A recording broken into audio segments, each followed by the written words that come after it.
Hi, it's Kifin Lovates here, and Jennifer Rigetti Guerra asked me the question, how do ERC20 tokens work, and in particular, how are they minted? So I thought, given my previous video on how NFTs work, maybe it would be a good idea to have a similar discussion for fungible tokens. And the key to fungible tokens is that on blockchains such as Ethereum, fungible tokens are instantiated through an ERC20 compliant contract, which specifies the interface for the contract, and that contract is effectively a ledger within a ledger. So you have the Ethereum blockchain, which is a ledger, and then within your ERC20 contract you are building another subledger, as it were, and that ledger is actually quite simple. All it is a table of addresses and their balances.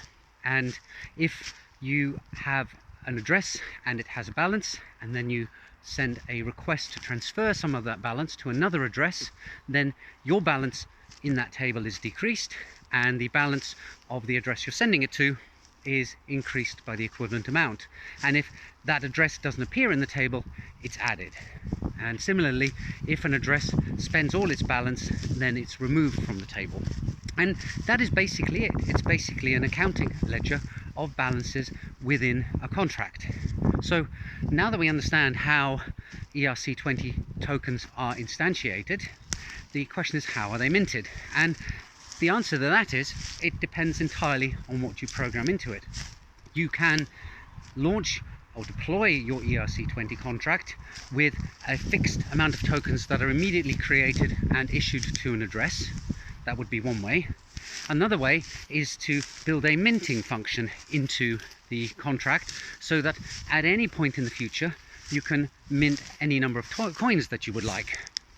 You can decide to have a capped amount so that you don't issue all the coins immediately, but after you've minted a certain number, then you're not allowed to mint any more. You can include a burning function, which means that at some point in the future you can allow anybody who holds a balance to burn it. That is effectively like transferring their balance into nothingness. Or you can restrict it.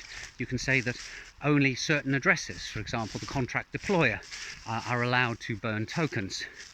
You can do clever tricks such as have a deflationary token amount, such that every time there is a transfer, a percentage is kind of taken like a tax and destroyed. Or you can make it work like a royalty, so that whenever there's a transaction, a certain percentage is taken and paid to the contract deploying address. So that's like the contract provider getting a payment for each transaction that takes place. So you see, that's the beauty of smart contracts. It's really up to you to design how you want the system to function, and it's all automated. As long as you've coded up the functions correctly, then you can basically build whatever kind of infrastructure around the ERC20 token standard that you like by bolting extra bits on. Of course, if you do that, you need to make sure that you test them very, very carefully, because this kind of stuff is very vulnerable to errors that could be exploited. But to remind you, back to the beginning of this video, how are ERC20 tokens instantiated? Well, the contract defines a ledger, a list of accounts and a list of their balances, and the contract ensures that the balance is always maintained. If there is a transfer, that the transferor loses a certain amount of their balance, and that the balance of the transferee is increased by the equivalent amount. I hope that makes sense and that it's clarified a few things for you. Maybe it's even given some of you some ideas, and I'll see you in the next video soon. Bye for now.